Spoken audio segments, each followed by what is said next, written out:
What's up, everybody, and welcome to another episode of Scouting the Fins right here on the 3 Yards Per Carry podcast feed, also part of the 5 Region Sports Network. I'm your host, Hussam Patel, and as always, today's show is brought to you by ThompsonCigar.com.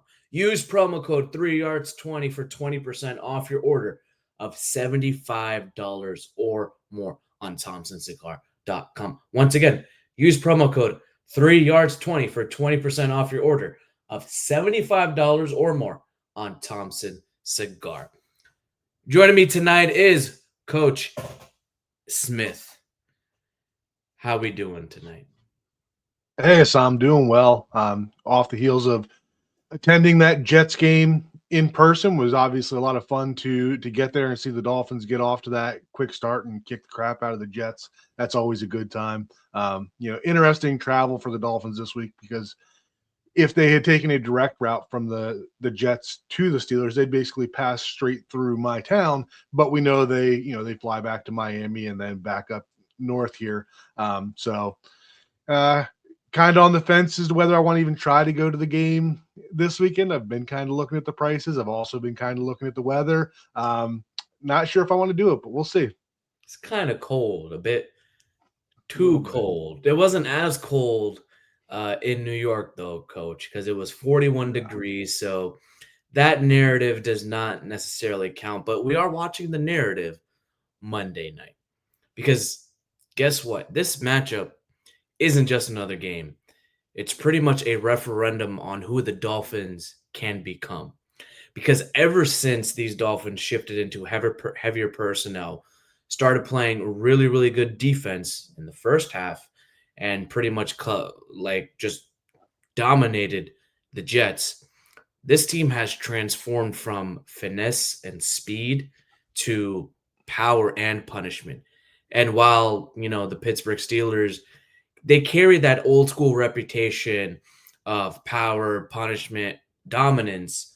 The schematics and data tell a very different story with both the Dolphins and the Steelers. So tonight we'll be delving into this matchup on offense and defense. But first, Coach, this narrative. The weather in Pittsburgh is going to be cold. You could see snow showers, less than 30 degrees. Quarterback Tua Tagovailoa is 0-7 in games under 40 degrees. This is one of those games where if he balls out, if he wins, that's a shift in the narrative, right? Yeah, I mean, like you said, that the Jets game, I mean, it was chilly, but it's not a game that I'm going to hang my hat on as a cold weather game by any means. I didn't even have a jacket on at that game. But this game in Pittsburgh, that's going to be a much different story. When you're getting down into the mid to low 20s or into the teens with a wind chill like that's a different kind of weather. If you're not used to playing in it, then that can be a factor. And then you add in, if there is rain, that compounds it, all that stuff. But this is a big opportunity for the Dolphins, not just the weather, but, the other narrative as well. Can't play on national television, can't play, the late game, stuff like that. So a lot of opportunities here, maybe a little too late in terms of the playoff talk, right? It's still a very long shot for that. But when you look at what they can change going forward, right? If they can go up and they can perform well in Pittsburgh this week, that's something that you can carry into next year, right? If you can show that you can play in that type of weather, then we're not sitting here in November, December of next year. If they do start out better next year, right?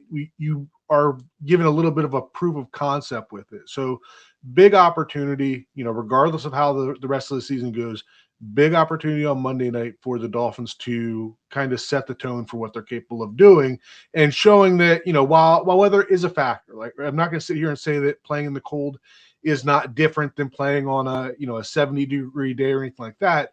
But, it can't be more of a factor for you than it is for the other team. Everybody's playing in the same elements, and it's going to come down to the team that can, figure out how to perform better in those elements. Yeah, and let's get to it, Coach, because this Dolphins team is not the same from September. And over the last month, over this, what was it, 4 game winning streak, Mike McDaniel has shifted the Dolphins culturally, strategically, and schematically.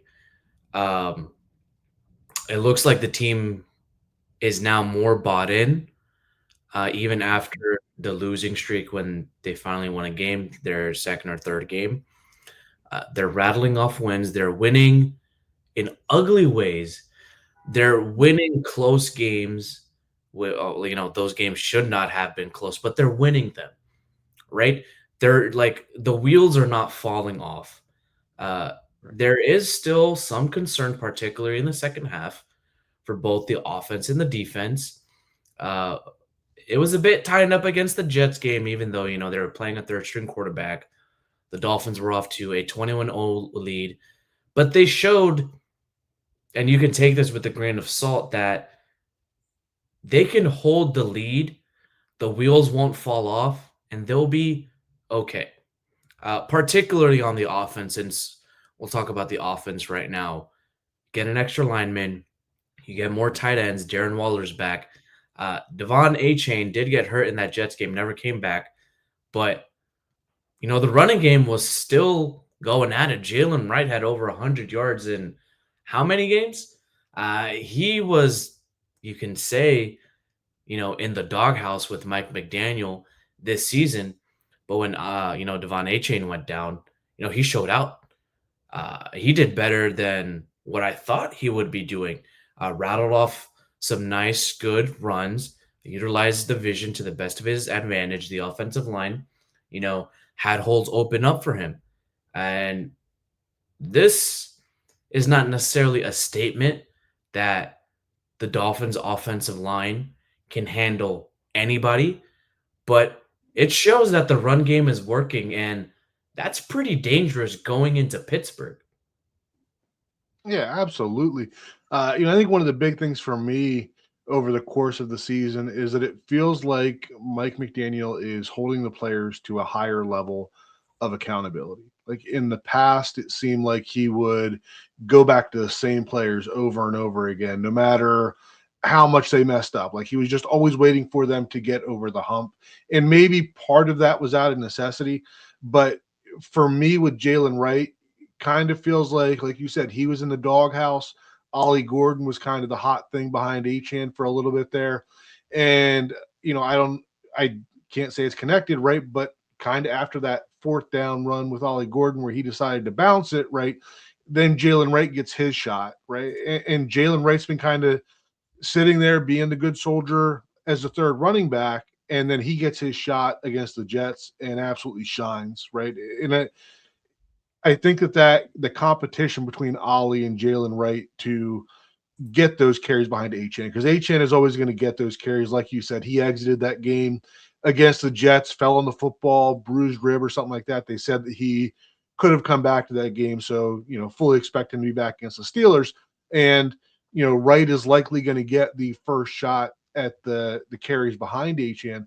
But with Ollie behind him now, you can't have a fall off in production. I think that shows up in the way that he's running, right? He is running very decisively. He's fighting for those extra yards. And, again, I think that accountability is a big part of that, right? If Wright is the only option other than Achan, then you don't have to do all the extra stuff. You don't have to be, on your P's and Q's. But, when that if Jalen Wright goes out there and fumbles the ball, then they're going to bring Ollie Gordon in, right? Then it's gonna have you playing with a different level of urgency. And like you said, I think the offensive line, still that Jets defensive line was not good. Steelers are going to be a much better matchup, but they should still be able to lean on that running game in a big way versus the Steelers. And I think that they will. The passing game will probably have to show up at some point, but I think that the run game over these past 5-6 games, whatever it's been, has shown that they're capable of being successful against almost anybody they face. And I think that a lot of that has been almost out of necessity. It felt like after Julian Hill got injured and they had to go to Dan Brunskill, had to go to that sixth offensive lineman to fill the Y tight end role. It was like we got what we've been asking for out of McDaniel for years now. We've wanted him to commit to the run game, and it was like he didn't have a choice at that point. And now we're seeing how well that's going, and there is still a fear that Mike McDaniel cannot stick to that. But one thing that did encourage me from that was that against the Jets, those first 3 drives, they were very run heavy, scored 3 quick touchdowns, and then felt like they kind of went away from it a little bit. And when they kicked the field goal to make it 14 points, the Dolphins turned around and ran the ball 8 out of 9 plays on that next drive. And it was like, yes, like where has that been that, we didn't just completely go away from the run game when it was working. Maybe we drifted a little bit away from it, but when it was time to, push the chips in, they just started handing the ball off and were able to close that game out. I got a feeling they were trying to get the pass game going, trying to put out some feelers, maybe try to get ready for the Steelers. And let's keep it real. The X factor for the Dolphins is this offensive line and the running back, specifically Devon Achane, Jalen Wright, and Ollie Gordon. Over the last 3 games, Devon Achane, first in almost every major metric, almost 450 rushing yards, almost 7 yards per carry, 21 first down runs, 14 explosive runs, second best rush success on early downs. That's almost 50% on first and second down that he's converting the yardage that is needed. While Devon Achane, is the lightning, Jalen Wright and Ollie Gordon are the thunder. We'll touch on Jalen Wright a little bit more. His burst through the gaps, especially up against the Jets, especially in wide zone and duo, it gives Miami 2 home run threats, man. Like you spell Achane, you put Jalen Wright in there. If you're able to get the same type of efficiency and more so in the run game than the pass game, I mean, it's almost similar type of skill set, but Devon Achane is a bit more elusive and much more faster than Jalen Wright. Ollie Gordon, obviously, he can be the big back, the bruiser on those short yardage carries as well. He can catch out of the backfield. And look, the Steelers have to answer to this. They need to be able to stop the run if they have any chance of winning. And the Steelers defense collapses up against 12 personnel, against 2 tight ends, or even if you have a fullback like Daniel Brunskill or Alec Ingold as the attached wide. Because this right here, if the Dolphins run out of 12 personnel and they are efficient, this matchup could decide the entire game. The Steelers' defense is the worst defense in the NFL against 12 personnel rushing attacks. They rank 32nd in rush EPA allowed. They rank 30th in rush success allowed, almost 46% of yardage conversions. It's not a small weakness, guys. This is actually a fatal flaw in crucial early down success. And we know the Miami Dolphins is a front-running team. If they are able to get that early down success, they are going to make you pay. They could score quick in the run and passing game and could get out to a surmountable lead, a 14-0 lead, 14-7, 21-21-0, or 21-7 lead. And that leads the Dolphins to success right there. And guess what formation Miami has leaned on since retooling the offense? They have one of the top 5 snaps in 12 personnel, are efficient in the running and passing game, 6 OL jumbo sets, 22 and 23 personnel. And it gets even worse for Pittsburgh on late downs in 12 personnel. They are worst in the league in EPA allowed and worst in the league in success rate allowed. So you get Ollie Gordon in there, Jalen Wright in there, Devon Achane in there. You get Dan Brunskill. You get 2 tight ends in there. The Steelers' defense melts on late downs. It could be game over for the Steelers, especially on defense. Yeah, and like you said, that plays exactly into what the Dolphins have been doing well. We look at those personnel packages and, whether it's the 12 personnel package where you take the fullback out and you put another tight end, or whether it's 22 where you have a fullback and the second tight end, right? There hasn't really been, since Tyreek has gone out, that second wide receiver that's really stepped up to say that you always have to have 2 wide receivers on the field. whereas Darren Waller has been a player that's flashed earlier in the season, and Mike McDaniel was talking this week about how teams are essentially, trying to take Darren Waller out of the game, and that's why he's not seeing his targets right now. And then you have Dulcich, who is starting to emerge as a good F tight end option, right? So if you're in, of course, Dan Brunskill, right, being that Y tight end, the sixth offensive lineman, that counts towards your 12 and 22 personnel packages. So if those type of guys are the ones that are excelling, again, like we talked about earlier, the competition, the accountability, right? So if you're doing well in those packages, then those should continue to be expanded, right? And so if you're telling me that we're going to go out there and the idea is that we are going to run the ball, and you want to go out there in a 12 personnel package where maybe the Steelers don't go as heavy with their package, right? Because you have Waller, you have Dulcich out there. You can't just stack the box where you're leaving yourself exposed with that, right? Then you're going to be able to run against a lighter box. And if they're going to bring that extra defensive back on the field, right? Waller and Dulcich are not top end blockers in the run game, but if you're going against a lighter secondary or a lighter defense, they can handle linebackers and slot corners, a safety walked up. They can handle those type of guys.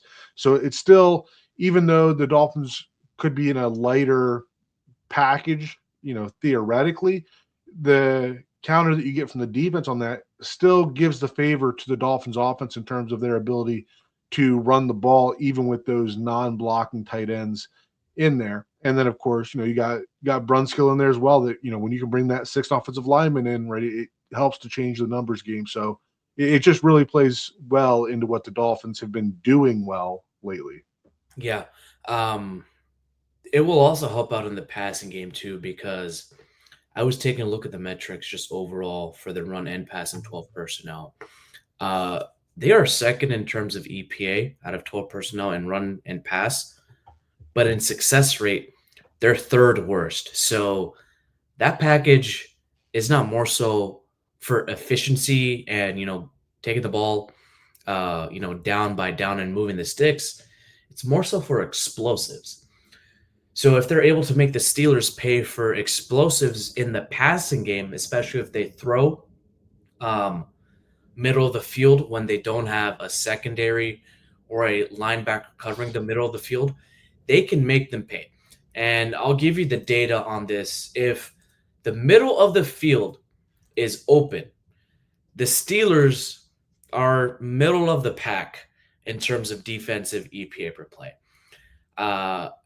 They have almost a 51% conversion rate to get for offenses to get the yards needed if quarterbacks are able to throw to the middle of the field or on intermediate throws, which leads me to believe they could focus more so on the outside edges because the Dolphins like to run outside zone.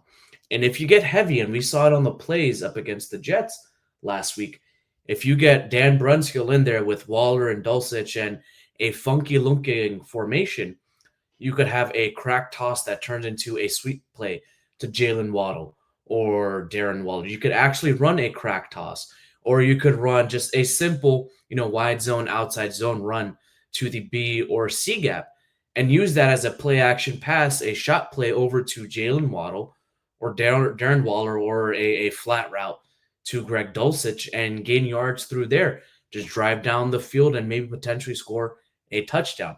If they see the middle of the field open, Tua needs to make sure that he throws it and doesn't get baited into it too. So they need to be able to give Tua some time to be able to complete those passes. Because if the middle of the field is closed, the Steelers defense is actually the second best defense in the NFL in terms of EPA, not giving up, and success rate and yardage.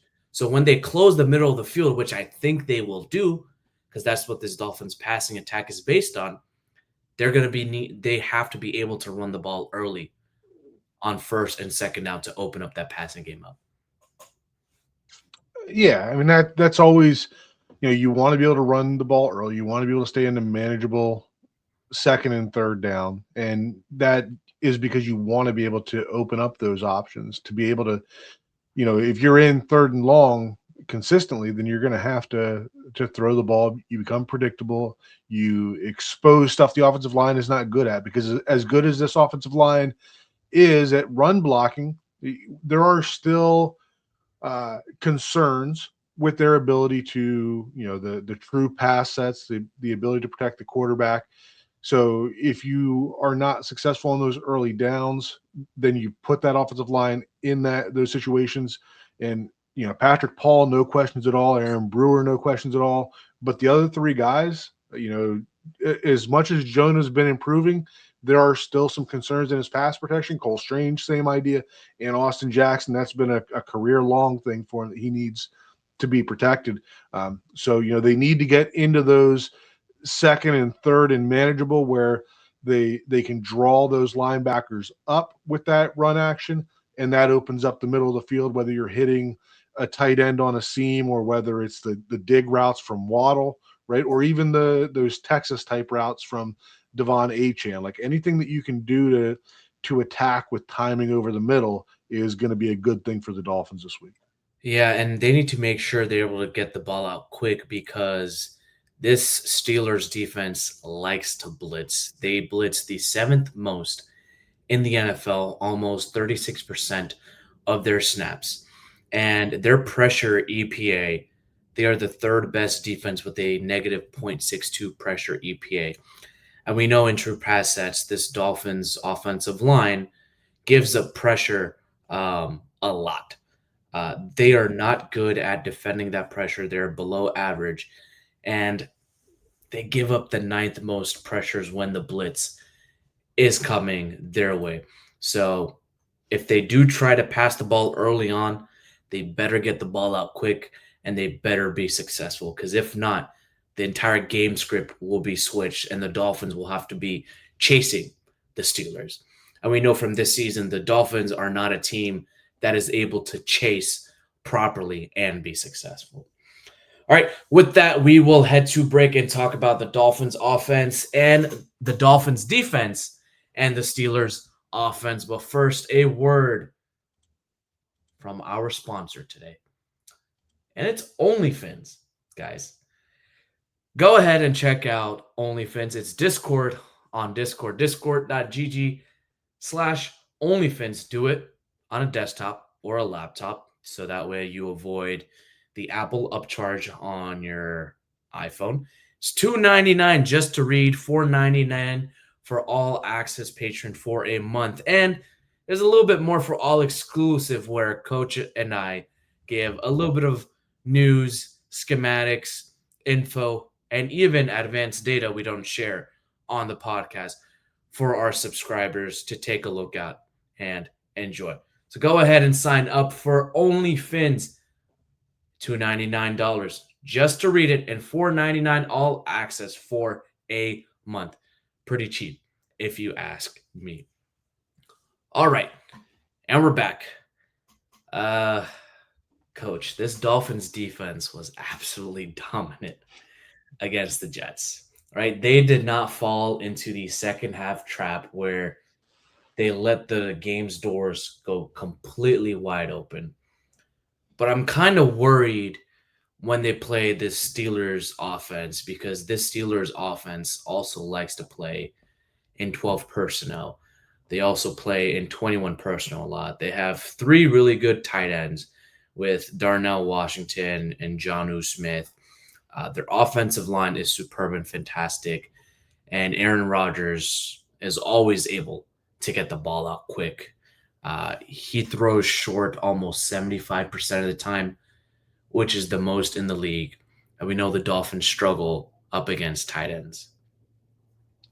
Yeah, it was nice to see, similar to the way we talked about the offense there, it was nice to see the Dolphins playing the brand of football that we talked about all through the offseason, right? You get those heavier fronts out there early, you stop the run, and you put them into predictable late down situations. The defense against the Jets, when we look at some of the other games like the Browns game, the Saints game, the Washington game, I felt like the Dolphins got ahead early and then let teams back into it. And that didn't happen this week. Even though they gave up 10 points, I kind of view this one as a shutout for the defense because 7 of the points were on a punt return touchdown. And then the other 3 points were on a fake punt where the Jets got a field goal after that. So I thought it was a big win for the defense just to keep that one to a field goal because that can be tough when you get your stop, you get your kick return team out there, and then you give up a fake punt, and then the defense is like, oh crap, I got to go back out there and we got to do this again. So I thought they did a really good job this week overall. Like you said, as far as the Steelers and the short passing game, I don't think the Steelers are going to run the ball very well against the Dolphins, especially in early downs. But, Aaron Rodgers is obviously capable of making plays at any point, and they're going to, probably try to hit that quick game. And I think that you could say the same thing about both quarterbacks and probably any quarterback across the NFL in the sense that, if you can get to them and you can hit them early, it's going to have lasting effects throughout the game. And I think that's kind of the same with Aaron Rodgers, that if you can get to him early, you can hit him, right? He is an older quarterback, right? And, he's not I think if you hit him early, he's not going to keep sitting back there and holding the ball. Like, he's going to just try to get the ball out of there, try to not take the hits. So I think it's important to make him get to his second and third reads early, limit the quick pass game. They've gone to, I think Kenneth Gainwell's been getting a lot of action lately for them, and they've kind of been using those screens and those swing passes as an extension of the run game. And, you're going to get easy completions that way, but you have to be able to rally up and make those tackles. Because even if you complete a short pass on first down, if you can rally, team defense, group tackling and limit that to 2-3 yards, then you can still set yourself up into good positions where Anthony Weaver can dial up some stuff on third down.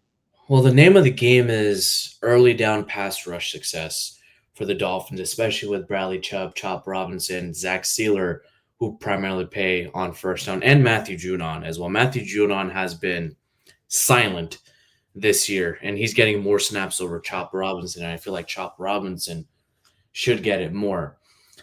We talked about this pass rush, man. They're not able to get pressure with 4, and the thing is, this Steelers offensive line does not give up pressure that much. Only 22% of pressures, which is best in the league at this point.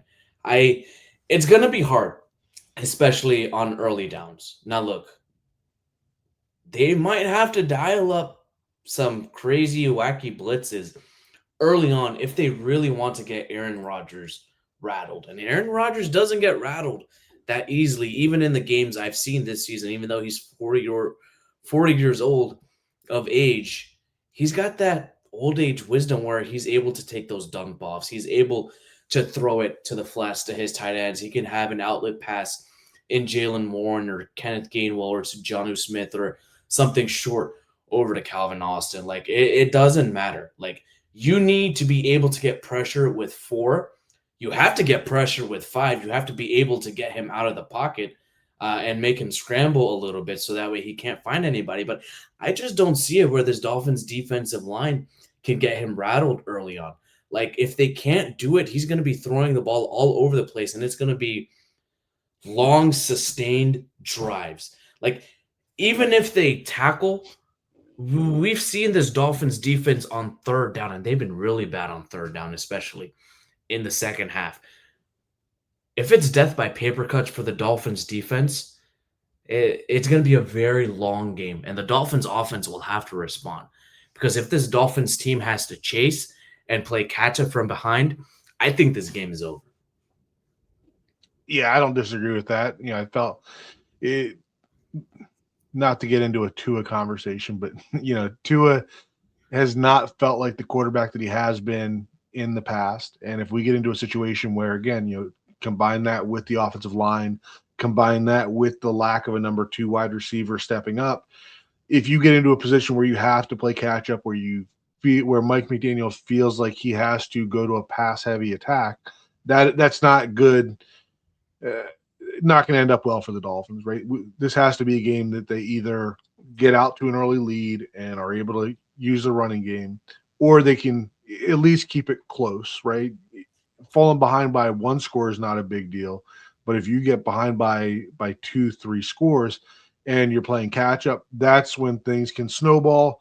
And then we continue to hear the narratives about the cold weather and all that stuff. So yeah, I agree that it's going to be very imperative to get out to a quick start. I feel like the Dolphins have done that quite a few times this year. Sometimes they've let teams get back into it and make it a little more interesting at the end than they should. But But it the thing seems is, like both. can they sustain those quick starts? Can they continue to score? And I think that was the fear of a lot of people up against the Jets. They were up 21-0, then they couldn't score up until the third quarter on a field goal, right? Yeah, but they were, and so my thoughts on that. I think you talked about a little bit earlier was Mike trying to find out what he can do in the passing game, right? Once you're up 21-0, like what do yes, it would be nice to see them just continue to run the rock the entire game and go up by 28, by 42, and just keep running the score up, right? But at some point, you got to be like,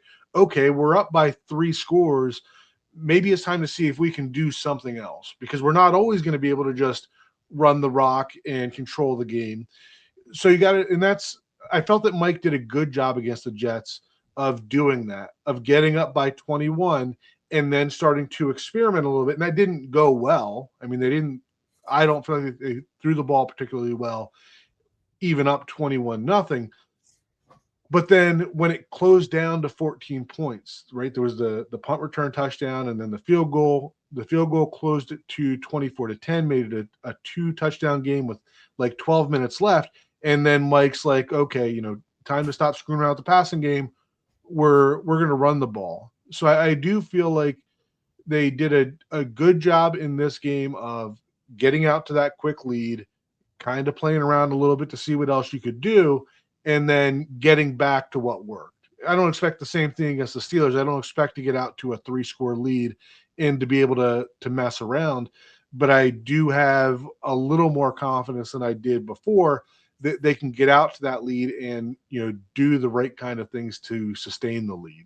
I don't share that same confidence that you do. And here's where I disagree. Even when I've seen the Dolphins be up by a field goal or a 1-score touchdown, they always still have miscues that happen that good teams don't do when they have to sustain that lead or just wear out a team later on in the game, specifically in the passing game.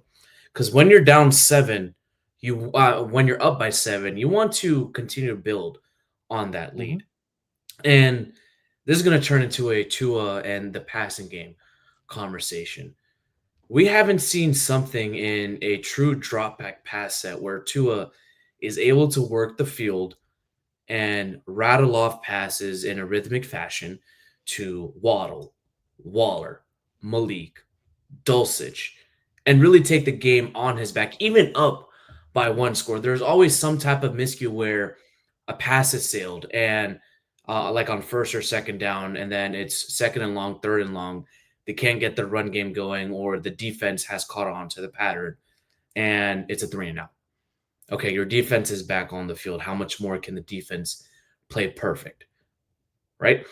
The other thing is we're seeing a lot of false starts and penalties also happen when they're up, leading to the drive be stalled.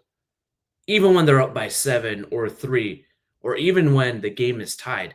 Like, at that point for the Dolphins, for Tua, for Mike, and the offense, it always becomes backbreaking no matter what. Whether if it's, a hold from Jonas Savaiinaia, whether if it's an illegal formation from one of the offensive linemen, or a pre-snap issue with one of the tight ends, or Tua sails a pass, or he misses the pass by an inch, or it's intercepted with the way he's been throwing these picks.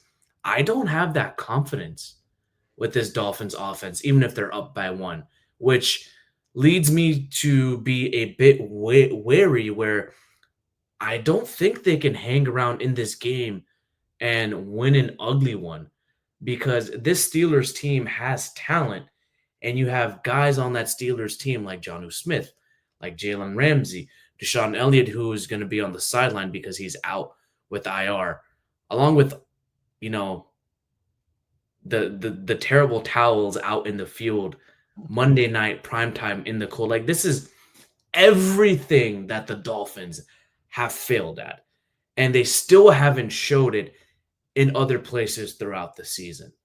And I don't think they'll show it Monday night. No, and I don't want to paint a picture of being too extreme with what I was saying there. You're right. Right, this Dolphins team is not a very good to great team. Right, it's a average to good team right now. They're back to doing the stuff that they were doing in previous years under Mike McDaniel, where they are beating the bad teams the way that they should, right? And we've talked about the cold weather narratives, the primetime narratives, right? Now, you also have being able to beat teams that are as good or better. And I don't think the Steelers are that great of a team either. They're 7-6 right now. They could easily be 6-7 with us, if they count that. Yeah, if they, 6-7. if they, if the Ravens would have got credit for that touchdown in that game, right? So this isn't a juggernaut in the Steelers, and I do think that the Dolphins are very capable of making that critical mistake to lose the game, but I think the Steelers are capable of the same thing as well. So I do think it's going to be a close game. I'm not as pessimistic about the team losing in a close game just because they can't close it out, because I think the Steelers are just as capable of ruining a game for themselves as the Dolphins are. Like, these are two very middle of the road teams, and probably with both of them, if you put them up against one of those top teams that don't make those type of mistakes, they're probably getting run out of the stadium at this point. But seeing these two teams play together, I could see basically a coin flip if we get into a one-score game as to which team can avoid that critical mistake. All right. Do you think Daniel Brunskill will finally get a reception?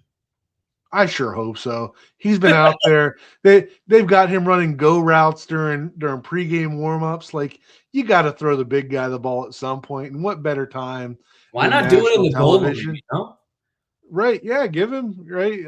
Have him leak out there. Right? We're all haunted by that vision of Jumbo Elliott from years ago doing it. Right? Let's give the Dolphins that type of memory of a big man touchdown. And one that counts, unlike maybe the final touchdown of the game-winning touchdown right to there Daniel Brunskill. I think you would be going absolutely bonkers at that. for sure. All right, final prediction time. I got the Steelers at 24 and the Dolphins at 17. I think the Steelers close this game out. Yeah, so I mean, as optimistic as I have been throughout the show, the Dolphins still got to show it, right? The Dolphins still have to show that they can win in that cold weather. The Dolphins still have to show that they can, win on the road in prime time. So I'm going to go in a lower scoring affair. I'm going to say 17-13 Pittsburgh. Wow. Yeah. You had a different mood for the show, but we both had the same outcome here. Sure. And we'll see Monday night what happens. We'll both be on. I'll be on for the post-game show. I hope Coach will be on for the post-game show. I know it's going to be a little bit late. And Eric, hopefully he recovers from that migraine, should be on as well. Stick with us here on Scouting the Fins. We'll be here on the post-game show, part of the 3 Yards Per Carry podcast network, also part of the 5 Reasons Sports Network. As always, y'all, go Fins.